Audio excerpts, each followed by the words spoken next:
And then in that little 30 minutes or 15 to 30 minutes of that, that's when everyone can think about who their relationships are, and certain moves that you guys get in your playbook. So for example, taking from the whatever I see first, the bull, their underneath backstory is when our team first came together, is we defeated a dangerous enemy. Who or what was it? Answering those questions as well. So, does everyone have their playbooks open? So that'll help. All right. I will link it again into chat. Okay. And also, can you have it at Stars at the moment? No, it should be updated. Okay. Oh, now it updated. Just now. Yeah, Twitch is blah. And then link the stream so people can watch superheroes. Oh man, Kent's streaming us as superheroes. Yeah, look, I did the thing. Alright, I'm gonna be right back. Teen Titans / Justice, Young Justice. Oh, that's neat. Okay. Oh, that's fancy.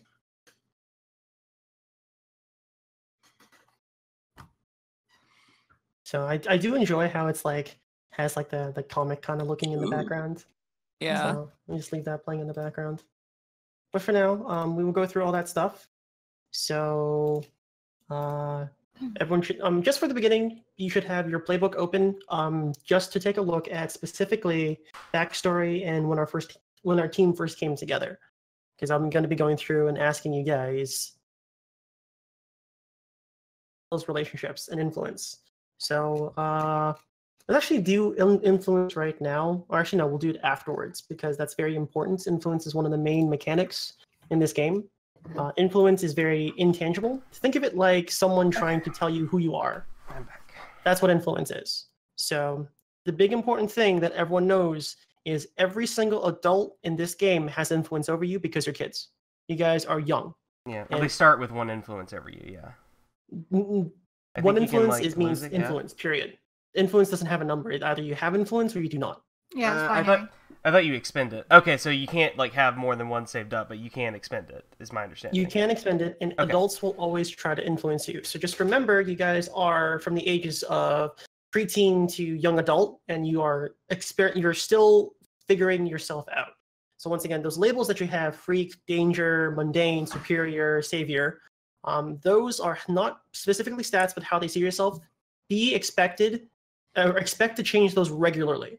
So when I say shift a label, it's always the sum of 0, where if you shift one label up, one other label has to go down.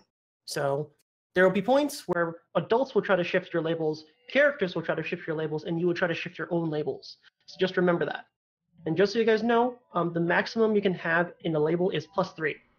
If you try to shift, either of your own volition or someone forcing you to, shift your label above a +3, you'll mark in condition. If you have 5 conditions, you are knocked out of the fight, or the scene, or the scenario, or whatever. Is everyone cool on those rules? Mm-hmm. If you take a look in your handouts, I have in picture form, because I was too lazy to type it down, basic moves, team moves, conditions of influence. You can kind of read through those when you're kind of figuring out what you want to do. Yeah, okay? that's straight up the way to do that right there with that picture. It's super good. I adored Teen Titans as a kid. Yeah, no, it's really good. It's hitting the tone that I want. The system does a very good job. They actually recommend try to do at least a one-shot or a small campaign with the intended environment in mind, and it really does put everything in kind of like a full picture, you know? I mean, you want to do like an arc, yeah. Or 2. So, Jordan's just what? because, like any extended thing, just like any apocalypse system, you start to run out of advancement options, and then you do. Well, you better start to wrap up. You better start to wrap things up, because or start to make stuff like what you did with Dungeon World, which that's good too. Like prestige classes. Yeah, like that's fine. That's perfectly fine way to do it because it's Apocalypse Engine. Just do it flavorfully, and it's probably gonna feel pretty satisfying. Not only that, the Apocalypse Engine and Dungeon or Fantasy is a lot easier to create prestige classes for. Because this is I have no idea how to do superhero shit. No, I mean you would just you would take some aspect of them. What that would be if you want to translate into a comic book, it's it's a new series, it's the new or like I don't know. It's like those characters have advanced at some point into where they're like kind of technically a new actually, group. And so they have different aspects, and that's what the not only prestige that, class is. the way the system works is that there is a plan that eventually all characters will retire or become a part of the city. Yeah. The way that the system is built is that these are coming of age stories. Every Yeah. character will have a moment where they finally become full-fledged heroes, and that's when they're done. You make a new character to again go through another. This is the origin stories essentially. This whole system is the origin stories of a superhero group of Teen Titans. Because at the end of Teen Titans, Robin becomes Nightwing, Cyborg goes to the Justice League, Starfire becomes the Queen, and then eventually what happens with Starfire is she raises another group of Teen Titans. Yeah. Damian Wayne, for example, and that is the next arc. That is New Teen Titans issue 1. You know. Okay, I see what you mean. So that's how this system works. Is that it is completely the end game is retiring a character in a sense that they become a part of Halcyon City. You know what I would like to see though? I think it would be interesting to see something like this, but aimed at say different genres of this kind of stuff. What do you mean by different genres? Like so this is like one subgenre about like this coming of age type of story. Yeah. But like you have like your different types of superhero comics, and it would be interesting like to have like a. It would be a way that you could have like a roster of different heroes that you play. So you have. There was another system that I was also reading through called City of Mists, where it is different and like the polar opposite tone of what we're doing, where you guys are playing older heroes, in a sense that you have to. There's the same concept where you have to balance both. Okay, City of Mist is about mythos and logos. That's the core concepts. Your mythos is the power that you're inspired from. For example, your power is there's a mythos growing inside you that is Cleopatra. There's a mythos that's Excalibur. That's a mythos that's Zeus. Legends, actual legends of our world. Growing. You take inspiration from. You take inspiration, but you interpret it in your own way. What is Batman like the Bat in that sense? No, that's a superhero. That's different. We're talking about real life myths. We're talking about real life. Oh, okay. It's not sorry. Jack the Ripper. I thought you said it was a system where you played superheroes. No, actually, you are superheroes, but the thing is that it's based in myth. It's based in legend. Where Batman, you can say is a mix between Sherlock Holmes and like fucking the greatest boxer known to man. And you can have that as your mythos. And it is balanced by your logos. And your logos is you're a beat cop, you're a private investigator, you're a teacher, you're a doctor.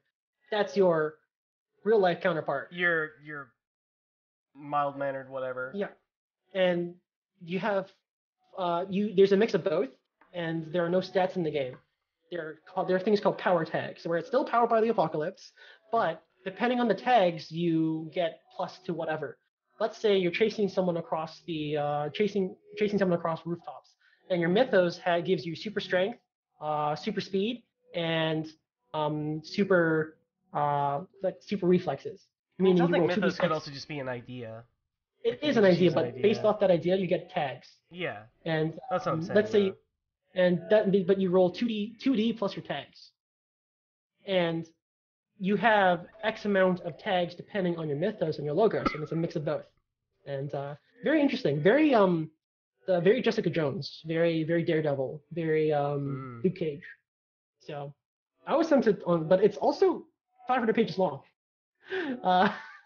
It's thick. Well, I'm no stranger to that shit, But yeah, I've been reading through it, but for the one shot, I felt that it was it's more appropriate. Oh no, this is like way better. We should not have. Yes. Yeah. You did the right thing. City of Mist is something I really want to sit down and actually go through, so that I can run a 12-episode series about, these characters in this mystery of it's very much like City of Sin or Sin City, sorry. It's like Sin City. You can make it like Sin City. You can make it like, you can make it modern Sin City and stuff like that. It was actually very interesting to read and go through City of Mist because I've taken some inspiration and put it into this one shot. But I enjoy Masks. It does what it does very well, and that's why I enjoy this system a lot because this is probably the best way to tell a coming of age stories for heroes. And eventually, I might do another one shot where you guys play the Agents of Aegis, where you guys are the ones trying to keep everything under control, but completely mundane people. So we're the handlers, basically. You're handlers, or you're like Agents of S.H.I.E.L.D., right? For example. Yeah. But that also seems very interesting to me. But that is a source book that has not come out on PDF yet, so I'm waiting. Yeah, no, that's fine. But yeah, Booch Kids. I think we're just waiting on Mooney, I think. Yeah, you're right. Very interesting system. Very interesting system. I like it a lot. I mean, like Power by Apocalypse, you can just spend to do like one specific thing, and the archetypes are good. And but you guys having all fun? You have to do. You need to make the archetypes solid, and they did that. As long as everyone's having fun. Hell yeah. Hell yeah. I'm gonna go get. So yeah, we need to decide that, Ari. I will message you because we probably had another minute in there. She would have told you a bit more. We are not telling them. Okay, well, right, but I mean the basics at least. Maybe kind of odd asking for a costume out of the blue. Reese would at least argue like, well, just like maybe just that they need to know that you can't be seen at least, so that they can't like accidentally give you up. Like they see those guys like, oh yeah, we know one. Like they need to not do that, right? Yeah, they need to not. This does legit feel though like an episode of Teen Titans, just like everything kind of conspiring in a way. It's really good. All right, I'll be right back. Anyways, we'll be back in 10 minutes.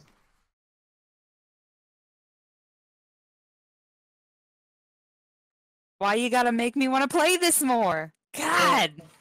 But that's the end. How'd you guys feel about that? It was great. I had a lot of fun. Yeah. Do it again. We'll see. I don't want to commit to another day because that means I'd be playing something every single day. Ha ha ha. But, don't you want to. No, I don't. I need a day off. Just leave it as we'll just leave it as a mix-in on other days, like whenever we can't play something else. That's what I'm very planning likely to do that in with a all my few weeks ideas. I want to do this on Wednesday again. I just don't want to do this every week. Did I make any progress on defeating my nemesis, Alex? No. Okay, well that was some Doom track. Yeah, you definitely getting some Doom there, but yeah, that is filled my potential track, so I got an advancement. You do get an advancement. Okay, so choose your advancements here. I'll do that over the week or later. Wow. Hey, by the way, Rick, thanks for making Flaming Sentinel, because that was the perfect fucking moment to call her in. You saved Dr. Nether's life there. I want you to know that. If you had not called her in, Dr. Nether would be dead. Yep. So, also, is push still active in my system? No, at this point, the adrenaline has, burned it out. Okay. And my phone is probably still crushed on the floor. Yeah. Oh my god, I actually did not expect you guys to take the actual fucking drug! Well, one of them did it by accident, and then the other... just did it. Yeah. Well, the other one did. First one did it, now I'm gonna do it. Well, it was an active teenage rebellion. Yeah. Yeah. Rebelling against I'm not upset at it, it's just mother. like that. I did not... But it played out so perfectly, though. That's the thing, man. I love it. It was really good. I want to play more. I want to play more! I thank you for really playing into that, both Rook and Mooney. Because if you had not played it the way that you did, it would have gone really different. That's... Ooh. It was really fun to, give, a glimpse of what Chameleon was like before. Yes, because push, specifically the drug, makes you lose all inhibitions. So that was what Chameleon was like before, kind of being a bit more reserved? Before gaining a conscience. That was before gaining a conscience. That's the thing. Well, I specifically said the conscience is gone. Yeah, that was what I really tuned into, So much for having playful demeanor for Vault. Yeah, seriously. The things are going to change next session. Oh my god. But hey, that's... Wow. That was really fun. Thanks for coming, guys, for the one-shot. Yeah. Thanks the one-shot that won't last is a one-shot. One-shot my ass. I mean, because it's also 2 o'clock in the morning. I don't want to go too long. Yeah. Fair. damn it, tomorrow's my day off. I don't know. Mm-hmm. Hey, actually, Ari and Rick, I actually, here, let me end this stream first of all.